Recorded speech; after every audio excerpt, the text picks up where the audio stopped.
Baik, saya akan menjelaskan hasil tugas kami, di mana kami adalah kelompok 5 dengan nama anggotanya saya Andreas, ada Cinbuy, Claudia, Jones Rico, Kevin Valien, dan Ranggi. Saat ini kami akan membahas tentang metode fusi. Yang pertama kali yaitu kita harus mengetahui sejarah perkembangan fusi. Yang pertama 1965, paper pertama Fuji Logic oleh Profesor Lotfizadeh, Fakultas Teknik Listrik UC Berkeley, menetapkan batu fondasi untuk teori set fusi. Pada tahun 1970, logika fusi diterapkan dalam rekayasa kontrol. Selanjutnya 1975, Jepang membuat entry. Pada tahun 1980, verifikasi empiris logika fusi di Eropa dan aplikasi luas Fuji Logic di Jepang. Pada tahun 1990, aplikasi broad dari logika fusi di Eropa dan Jepang. Pada tahun 1995, Amerika Serikat meningkatkan minat dan penelitian di Fuji Logic. Pada tahun 2000, Fuji Logic menjadi teknologi standar dan diterapkan secara luas di bisnis dan finance. Yaitu selanjutnya Fuji Logic. Fuji Logic adalah cabang dari matematika dengan bantuan komputer memodelkan dunia nyata seperti yang dilakukan manusia. Fuji Logic memformulasikan masalah menjadi lebih mudah, mempunyai presisi yang tinggi dan solusi yang akurat. Fuji Logic menggunakan dasar pendekatan hukum-hukum untuk mengontrol sistem dengan bantuan model matematika. Fungsi keanggotaan. Fungsi keanggotaan atau membership function adalah suatu kurva yang menunjukkan pemetaan titik-titik input data ke dalam nilai keanggotaannya, yang memiliki interval antara 0 sampai 1. Nilai keanggotaan atau derajat keanggotaan bisa didapat dengan melakukan beberapa pendekatan fungsi, di antaranya pertama representasi linear, representasi kurva segitiga, dan terakhir representasi kurva trapesium. Yang pertama, representasi linear. Representasi linear terbagi dua, yaitu representasi linear naik dan representasi linear turun.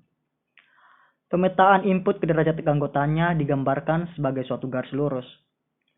Representasi linear naik adalah kenaikan himpunan dimulai pada nilai domain yang memiliki derajat keanggotaan 0, bergerak ke kanan menuju ke nilai domain yang memiliki derajat keanggotaan yang lebih tinggi. Pada gambar bisa kita lihat di mana derajat keanggotaan untuk X, di mana X lebih kecil atau sama dengan A, maka nilainya 0. Dan untuk A lebih kecil dari X, lebih kecil dari B, dapatkan rumus yaitu X dikurang A per B dikurang A. Untuk X lebih besar dari B, nilainya 1.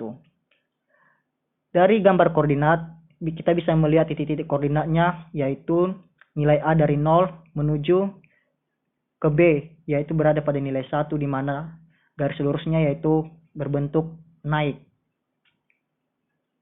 Selanjutnya yaitu representasi linear turun, adalah garis lurus dimulai dari nilai domain dengan derajat keanggotaan tertinggi pada sisi kiri, kemudian bergerak menurun ke nilai domain yang memiliki derajat keanggotaan lebih rendah. Ini adalah kebalikan dari representasi linear naik. Untuk derajat keanggotaan fungsi X-nya, di mana X lebih besar dari B dengan nilainya 0. Untuk A lebih kecil dari X dan lebih kecil dari B, rumusnya yaitu B dikurang X per B dikurang A. Untuk X lebih besar dari A, nilainya 1. Di gambar koordinatnya kita bisa melihat garis lurusnya, yaitu di mana dari A yang nilai titik koordinatnya 1 bergerak turun membentuk garis lurus ke nilai B, di mana nilainya yaitu 0. Selanjutnya representasi kurva segitiga merupakan gabungan antara dua garis linear. Nilai-nilai tersebut di sekitar B memiliki derajat keanggotaan turun cukup tajam atau menjauhi 1. Pada gambarnya, derajat keanggotaan X di mana A lebih besar atau sama dengan C, atau X lebih kecil atau sama dengan A, yaitu nilainya 0. Untuk A lebih kecil dari X dan lebih kecil dari B, rumusnya X dikurang A per B dikurang A. Untuk B lebih kecil dari X dan lebih kecil dari C, rumusnya yaitu C dikurang X per C dikurang B. Pada gambar bisa kita lihat di mana dari titik A0 menuju menuju titik B, yaitu yang bernilai 1. Begitu juga yang dari nilai C menuju ke titik B, nilainya juga 1. Jadi garis lurus yang terbentuk yaitu berbentuk segitiga.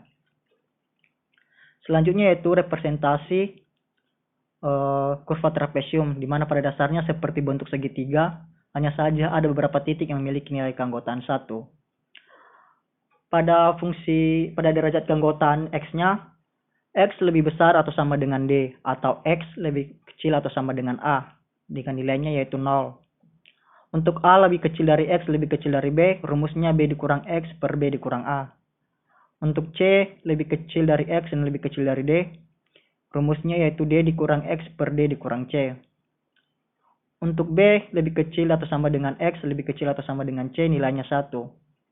Pada gambar bisa kita lihat di mana titik A menuju titik B yang nilainya 1. Begitu juga yaitu dari nilai C, dari nilai D menuju titik C, yaitu nilainya juga 1. Maka garis lurus yang terbentuk yaitu berbentuk trapesium. Selanjutnya yaitu fusifikasi.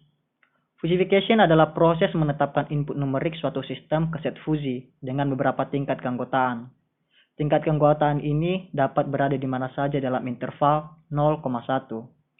Jika 0 maka nilainya bukan milik himpunan fusi yang diberikan, dan jika itu adalah 1 maka nilai sepenuhnya milik dari himpunan fusi. Nilai apapun antara 0 dan 1 menunjukkan tingkat ketidakpastian bahwa nilai tersebut termasuk dalam set. Set fusi ini biasanya dideskripsikan dengan kata-kata dan dengan menetapkan input sistem ke set fusi. Kita dapat mempertimbangkannya dengan cara yang secara linguistik alami. Difusifikasi tujuannya adalah untuk mendapatkan variabel kontinu dari nilai kebenaran fusi. Ini akan mudah jika nilai kebenaran output adalah persis yang diperoleh dari fusifikasi angka yang diberikan. Namun karena semuanya nilai kebenaran output dihitung secara independen, dalam kebanyakan kasus mereka tidak mewakili set angka tersebut. Seseorang kemudian harus memutuskan untuk nomorkan yang paling cocok dengan niat yang dikodekan dalam nilai kebenaran. Misalnya untuk beberapa nilai kebenaran dari fan speed, kecepatan aktual harus ditemukan yang paling sesuai dengan nilai kebenaran yang dihitung dari variabel lambat, sedang, dan sebagainya. Tidak ada algoritma tunggal untuk tujuan ini. Algoritma yang umum adalah untuk setiap nilai kebenaran, potong fungsi keanggotaan pada nilai ini.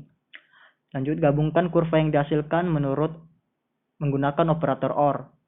Temukan pusat bobot di area di bawah kurva. Posisi X dari pusat ini kemudian merupakan hasil akhir. Selanjutnya Cripps set dan fusi set. Set fusi adalah kombinasi dari unsur-unsur yang memiliki tingkat perubahan keanggotaan dalam set. Di sini fusi berarti ketidakjelasan. Dengan kata lain, transisi di antara berbagai tingkat keanggotaan sesuai dengan batas-batas set fusi yang kabur dan ambigu.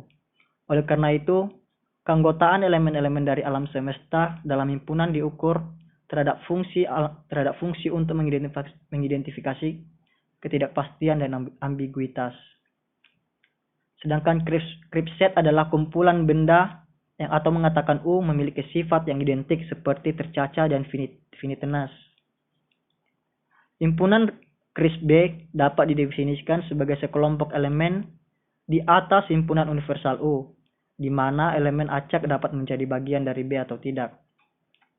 Yang berarti hanya ada dua cara yang mungkin. Pertama adalah elemen dapat milik set B atau tidak milik set B. Notasi untuk mendefinisikan set Cripps B yang berisi sekelompok beberapa elemen di U yang memiliki properti P yang sama adalah diberikan di bawah. Melakukan operasi seperti persatuan, persimpangan, pujian, dan perbedaan. Properti yang diperlihatkan dalam set yang tajam termasuk komutatif, distribusivitas, indompotensi, asosiatif, identitas, transitivitas, dan involusi. Padahal set fusi juga memiliki properti yang diberikan di atas yang sama. Untuk tabel perbandingan fusi set dan Cripps set, di mana dasar perbandingannya yaitu terdiri dari 4 indikator yaitu dasar, properti, aplikasi, dan logika. Untuk dasarnya, set fusi diresepkan oleh properti yang samar-samar atau ambigu. Sedangkan untuk set Cripps didefinisikan oleh karakteristik yang tepat dan tertentu. Untuk bagian propertinya, set Fuji, elemen diizinkan untuk dimasukkan ke dalam bagian set. Sedangkan untuk set Crisp, elemen adalah anggota suatu set atau tidak. Untuk aplikasinya, set Fuji digunakan pada pengontrol Fuji, sedangkan untuk set Crisp digunakan untuk desain digital. Untuk logikanya, set Fuji nilainya tak terbatas, sedangkan set Crisp nilainya bernilai 2. Validasi dan konsistensi pada Fuji Logic. Notasikan V1, V2, sampai Vn variabel logik. Dalam Fuji Logic diasumsikan bahwa variabel Vi dengan nilai dalam interval 0,1. Suatu variabel Vi adalah formula Fuji. Jika A adalah formula Fuji, maka A negasi adalah formula Fuji.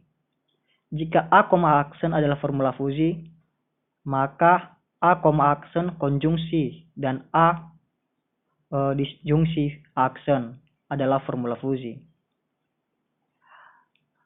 Jika diberikan Fa adalah nilai logika untuk formula Fuji, asumsikan bahwa memenuhi aksioma berikut. A sama dengan Vi, di mana V A sama dengan V Vi.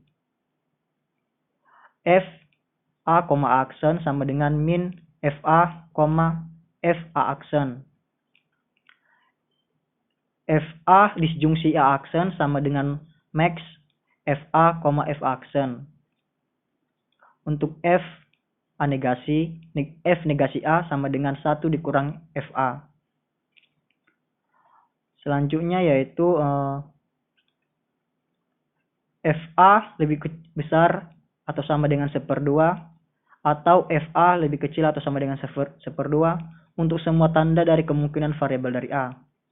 Suatu formula Fuji A disebut non-valid atau konsisten atau jika tidak inkonsisten. Suatu formula A dikatakan bentuk normal konjungsi jika A sama dengan P1, P2 sampai Pn, di mana N lebih besar atau sama dengan 1, di mana P adalah proposisi Fuji. Suatu proposisi P dalam Fuji Logic adalah valid jika dan hanya jika P memuat pasangan dari variabel F, negasi V.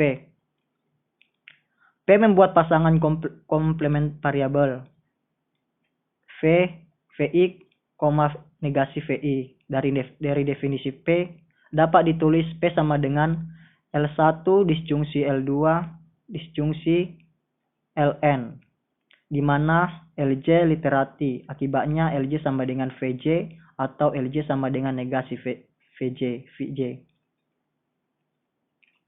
Baik, untuk selanjutnya yaitu implementasi Fuji dalam SPK. Yang pertama, latar belakangnya. Universitas ABC menyelenggarakan program beasiswa guna mengatasi ketidakmampuan ekonomi peserta didik yang memiliki potensi akademik. Maka diperlukan sistem penghitungan yang dapat memilih penerimaan beasiswa secara tepat dan rasional. Dengan dirancangnya sistem pendukung keputusan menentukan pemberian beasiswa menggunakan metode Fuji Tsukamoto, diharapkan hasil seleksi lebih akuntabel dan tidak menimbulkan perdebatan. Logika Fuji memungkinkan nilai keanggotaan antara 0 dan 1, tingkat keabuan dan juga hitam dan putih, dan dalam bentuk linguistik, konsep tidak pasti seperti sedikit, lumayan, dan sangat. Logika ini berhubungan dengan set Fuji dan teori kemungkinan. Logika Fuji diperkenalkan oleh Dr. Lotfizadeh dari Universitas California, Berkeley pada tahun 1965. Metode Tsukamoto. Setiap aturan dipresentasikan menggunakan himpunan-himpunan Fuji dengan fungsi keanggotaan yang monoton untuk menentukan nilai output atau hasil yang tegas dicari dengan cara mengubah input atau berupa himpunan Fuji yang diperoleh dari komposisi aturan-aturan Fuji menjadi suatu bilangan pada domain himpunan Fuji tersebut. Untuk menentukan penerima beasiswa. Penerima beasiswa haruslah seorang yang orang tuanya berpenghasilan rendah dan memiliki nilai tes beasiswa yang besar. Jadi kita menggunakan dua indikator atau kategorinya, yaitu yang orang tuanya berpenghasilan rendah dan memiliki tes beasiswa yang besar. Yang pertama yaitu penghasilan orang tua. Pada gambar kita bisa lihat kalau rendah hasilnya 1 juta. Kalau menengah dari 2 juta sampai 4 juta, dan kalau tinggi itu maka penghasilan orang tuanya 5 juta. Nilainya dikatakan rendah jika X lebih kecil dari atau sama dengan 1, maka nilainya 1. Dan atau bisa dimaksudkan yaitu 1 juta lebih kecil dari X atau lebih kecil atau sama dengan 3 juta. Atau dengan rumusnya yaitu 3 juta dikurang X per 2 juta. Untuk X lebih besar atau sama dengan 5, yaitu maka nilainya 0. Untuk nilai tes beasiswa yang baik, yaitu dari gambar bisa kita lihat untuk nilainya 1 maka nilainya jelek. Dari 3 sampai 7 itu maka nilainya cukup, dan angka 10 itu berarti nilainya baik. Untuk yang baik itu kita bisa lihat X lebih kecil atau sama dengan 5 maka nilainya 0. Untuk 5 lebih kecil dari X lebih kecil dari 10, maka rumusnya yaitu X dikurang 5 per 4. X lebih besar atau sama dengan 10 maka nilainya 1. Fungsi keanggotaan penghasilan orang tua. Dari tabel kita bisa melihat bahwa penghasilan orang tua dari tabel kita bisa melihat bahwa fungsi keanggotaan penghasilan orang tua yang terendah terdiri dari 2 orang. Yang pertama yaitu Sylvia, di mana yaitu 0,8, dan selanjutnya itu Alex 0,5. Untuk fungsi keanggotaan nilai tes beasiswa, kita ambil yang baik ya. Jadi nilai yang terbaik terdiri dari 4 orang, di mana yaitu Santi, Alex, Lisa, dan Sylvia. Jadi untuk hasilnya urutan yang berhak menerima beasiswa diprioritaskan untuk Sylvia, di mana dialah yang penghasilan orang tuanya lebih rendah dan di mana nilai tes beasiswanya yang paling baik. Jadi kesimpulan dan sarannya, program ini telah memfilter yang berhak menerima beasiswa dengan cukup baik, namun indikatornya masih sederhana. Untuk itu, disarankan untuk menambahkan indikator penilaian agar hasilnya menjadi lebih baik lagi. Sekian hasil presentasi kami. Atas perhatian kami ucapkan terima kasih.